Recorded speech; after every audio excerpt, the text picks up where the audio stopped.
Hello, and welcome back to the final episode in our three-part marketing series here on The Growth Show. If you haven't yet, be sure to join our Facebook group, Websites and Marketing for Dietitians and Health Professionals. Link is in the show notes. It's where we're continuing these conversations, and I'd love to see you in there. Okay, so we've covered a lot this week. In our first part of the series, in episode 100, we talked about why your marketing feels scattered, because you haven't identified the central goal everything is pointing towards, which is typically your website and your booking page. Then in episode 101, yesterday's part 2, we talked about why marketing feels exhausting. And it's because you're recreating the wheel instead of building infrastructure and systems that work for you no matter how you feel. And today we're tackling the perennial question, where should I actually be marketing? Do I need to be everywhere? Short answer, no, you don't. And here's what I've learned after almost 8 years of running and marketing my own business. Trying to be everywhere is a trap. I've been in that boat. I felt like I had to do everything: Instagram, Pinterest, blogging, podcasting, speaking, networking, referrals, all at once. And at times I actually did try that. And you know what happened? I was spread just way too thin. I wasn't doing anything particularly well. I really didn't know what was working at what and what wasn't. I was feeling exhausted. I was spending money on help, people doing it. So I actually had to get really honest with myself about what was working, what I actually enjoyed, and where I wanted to focus my energy and my money. For example, I don't have a lot of blogs on my website, like relative to how long I've been in business. I wish I did. I wish I had more blogs. I do want more. And at one point, I even had someone helping me write them. But then I realized it was just too much. Like, I still needed to review the content and the topics. And it was still a lot of work, even having someone help me. There were other things that I enjoyed more, like talking. I enjoy talking. That's why this podcast is now over 100 episodes long. And so that's why you see a heck of a lot more podcast articles and posts on my website than blog articles. We still put the podcast transcripts on the website, or the summaries of them on the website as posts, but they're not fully fleshed out, optimized, SEO friendly blog articles at this point. Maybe we'll get back to doing that in the future. But for now, that is not where my energy is going. And I got to be okay with that. I also pushed myself to be on Pinterest at one point. I had someone helping me with that too. And after about 6 months of consistent work, I just wasn't really seeing results. So we decided to, pun intended, put a pin in that. Not to say that Pinterest isn't valuable. We've had people on the podcast talk about this. I use it weekly to find recipes. I definitely believe that Pinterest is really valuable and could be really valuable for my business. But for me, I wanted to put my money and energy into other marketing efforts first that I knew were working and that I was really enjoying, like running bundles and paying for ads. So that's what we're doing now. But in the future, we might add more for sure. I'm sure we will. Now I feel like I have a few channels that I'm doing fairly well with. And now I'm looking to expand, but very slowly and intentionally. I think it's just really important to try to focus on not expanding too soon in your business, or to jump ship on something before you've given it a real chance. I think there is that balance, but I feel that when you are going to try and spread yourself so thin and put yourself in 5 places, you're never going to have enough energy or time to actually execute on all 5 of those very well. And then you're going to feel like you're giving up without giving anything an honest shot. So anyway, we're going to help you avoid that, or at least come back from that in today's episode. So let me walk you through the main marketing areas that you could be focusing on, that you should be focusing on. And then I'm going to help you decide where to put your precious energy and time. So the main marketing areas. First off, content creation. This is things like blogging, podcasting, creating videos, posting on social media, or even running ads to amplify your content.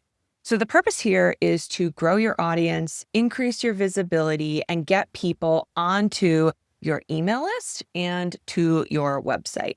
But it's also how you build that know and trust factor with people. It's how you show your expertise and you help people understand your approach before they ever book a call with you. Good content moves people from this, I have this problem, I'm not sure what to do about it, to I think this person, this practitioner, meaning you, can help me solve it. So we want our content to be moving people in that direction. So content serves a lot of purposes in our businesses. It's a big one. But here's my recommendation about it. Pick one long form piece of content that you want to be creating, whether it is a podcast, a blog, or a video, and then repurpose that. You heard me saying a short snippet video on my email list. Repurpose the bejesus out of it. I see a lot of practitioners spending way too much time in the content creation area. They're trying to create original content for Instagram, putting out multiple posts, original content on Instagram, coming up with ideas for that, trying to do TikTok, trying to also put out a blog, their newsletter, LinkedIn, and they're getting really burnt out. And I haven't even gotten to the other 3 marketing areas that I'm going to be talking to you about. So you don't need to be doing all of that.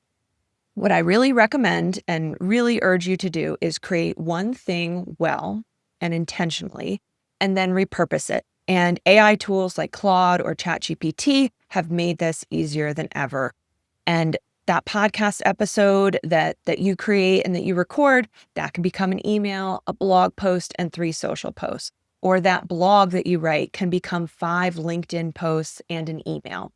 So the goal of content is to get people to join your email list if they're not ready to book yet, or to have them come to your website, look around, and book a call if they are not ready yet. And my light just went out.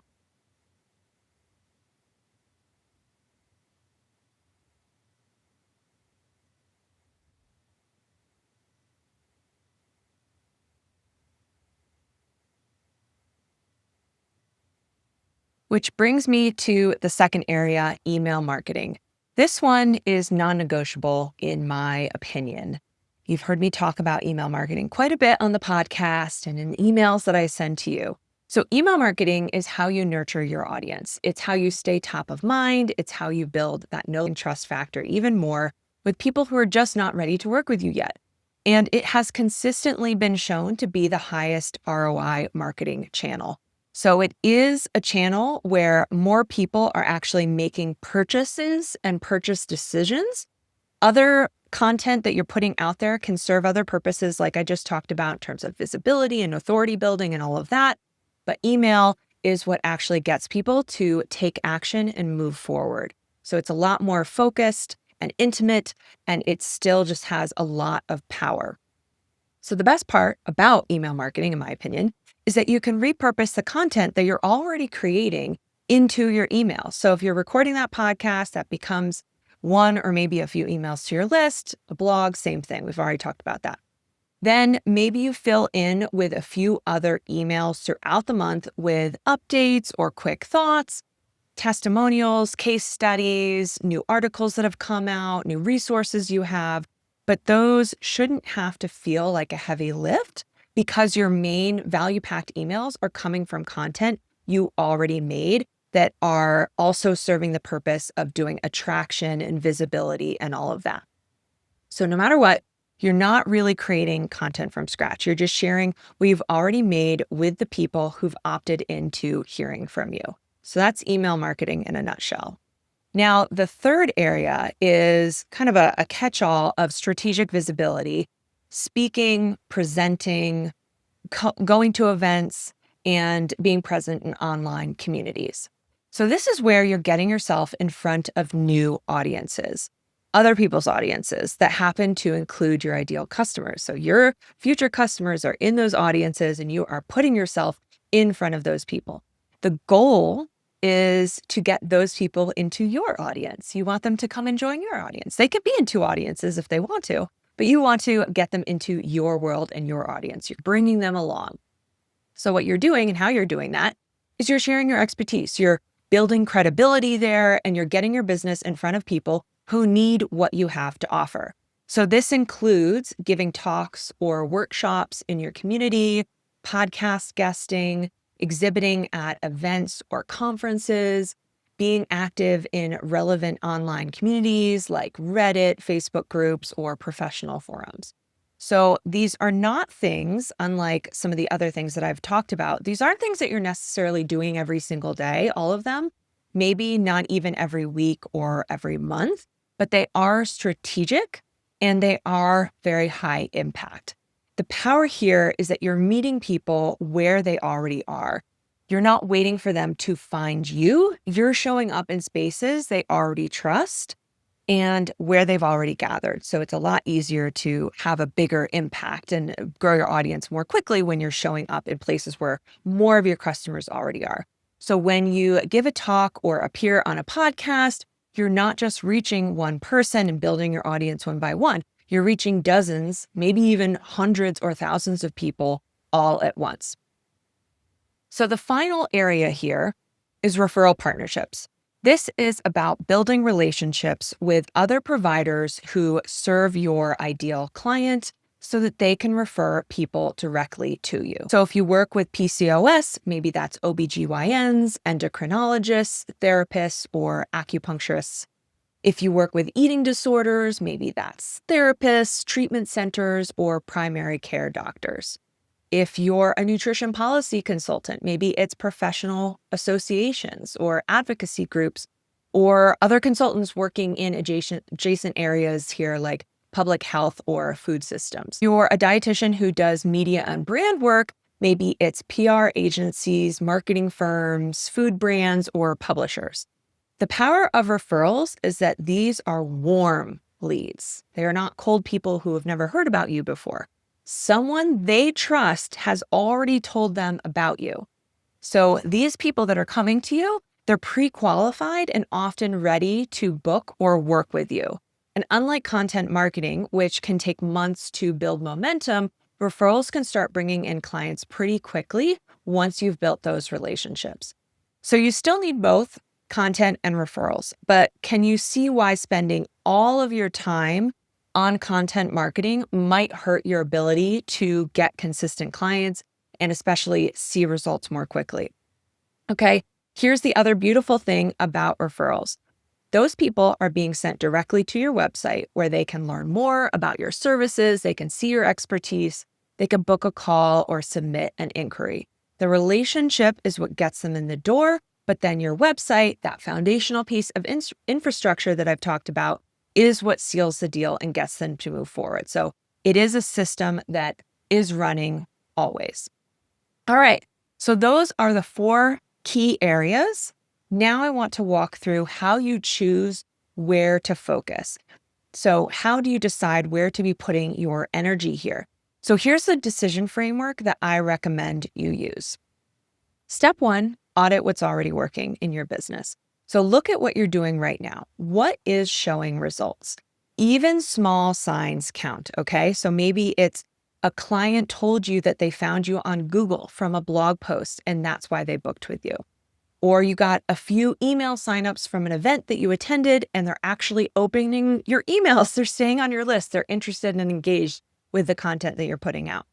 Or maybe you've been getting great referrals from a doctor that you've stayed in touch with in town.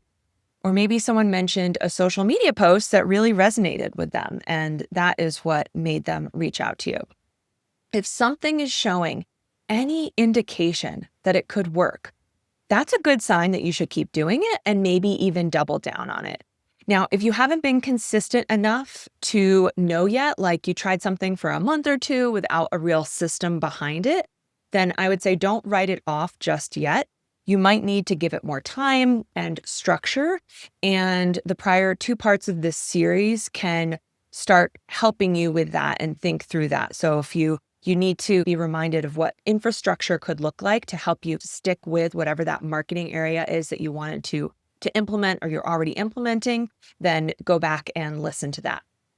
Okay, so first step is audit what's already working. Now, step 2 is identify what's draining you with no results.